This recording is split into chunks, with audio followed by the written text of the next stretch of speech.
Ulamalar aytат. Эки нерсе бар. Негизи 4 нерсе, экөөсү. Эң жакшы нерсе. Эки нерсе бар, андан дагы жакшыраак дейт урматтуу. Эки нерсе бар, өтө жакшы нерсе. Эки нерсе бар, андан дагы жакшыраак. Биринчи, кедейдин берешен болуштугу өтө жакшы нерсе. Ал эми байлардын берешен болуштугу андан дагы жакшыраак деди.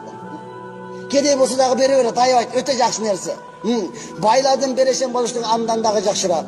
Экинчиси, жаштардын мечитке келиштиги, жаш мезгилде намаз окуп, Куран окуп, дуа кылыштыгы бул өтө жакшы нерсе. Ал эми карыган аксакалдардын динге келиштиги, намаз окуп, ибадат кылыштыгы андан дагы жакшыраак. Тарысы бардын ырысы бар.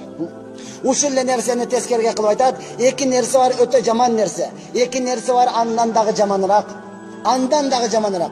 Биринчиси, байлардын текебер болушлугу өтө жаман нерсе. Өтө жаман нерсе. Кедейдин текебер болушлугу андан дагы жаманыраак деди. Байлыгы, машинасына, үйүнө, акчасына таянып атат. Кедей капкара кимге таянып атат? Эмне үчүн текеберлик кылып атат? Өтө жаман, эч кимге жакпай турган нерсе. Жаштардын бузулуштугу, жаш кезинде кыздарга барып, жаш кезинде компьютерге барып, жаш мезгилден ичип, бузулуштугу өтө жаман нерсе. Ал эми карыган аксакалдардын бузулуштугу андан дагы жаманыраак деди.